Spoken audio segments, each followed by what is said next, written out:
సందేహం లేదు. ఆదివారం మార్చి 2న వైజాగ్ సినీ ఫైల్స్ ప్రఖ్యాత దర్శకుడు కెన్ లోచ్ దర్శకత్వం వహించిన ఐడెనియల్ బ్లేక్ సినిమా స్క్రీనింగ్ నిర్వహించింది. హృదయ రోగం వల్ల పనిచేయలేని స్థితిలో ఉన్న 60 ఏళ్ల బ్రిటిష్ కార్పెంటర్ ప్రభుత్వం నుండి తనకి రావాల్సిన వెల్ఫేర్ బెనిఫిట్స్ కోసం చేసే పోరాటం ఈ సినిమా ఇతివృత్తం.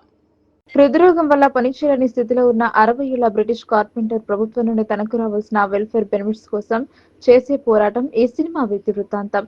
అప్లికేషన్ల మొదలు అన్ని ప్రక్రియలు ఆన్లైన్లోకి మారడం, అక్కడికి వెళ్తే ఇక్కడికి వెళ్లమనే ఆఫీసర్ల వరకు నేటి సమాజంలో రాజ్యం నుండి సాయం అవసరమైన వారి పరిస్థితిని ఈ సినిమా చాలా నిజాయితీగా చిత్రీకరించింది.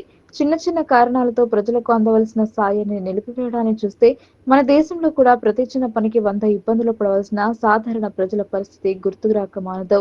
స్క్రీనింగ్ అనంతరం పేదవారి పట్ల ఉదాసీనంగా కక్షతో వివరించే రాజ్య స్వభావం గురించి, పేదరికానికి పేదవాళ్లే కారణమనే తప్పుడు ఆలోచనల గురించి, ఎన్నో ఇబ్బందులు ఎదుర్కొంటూ కూడా కార్మిక వర్గ ప్రజలు ఒకరికొకరు సాయం చేసుకునే తీరు గురించి, మొత్తంగా సమాజపు రుగ్మతలకు కారణమయ్యే పెట్టుబడిదారీ విధానం గురించి చాలా మంచి చర్చ జరిగింది.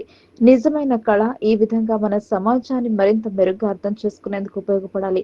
అలా ఉపయోగపడే సినిమాలను నగరంలో క్రమం తప్పకుండా వైజాగ్ సినీ ఫైల్స్ నిర్వహిస్తోంది.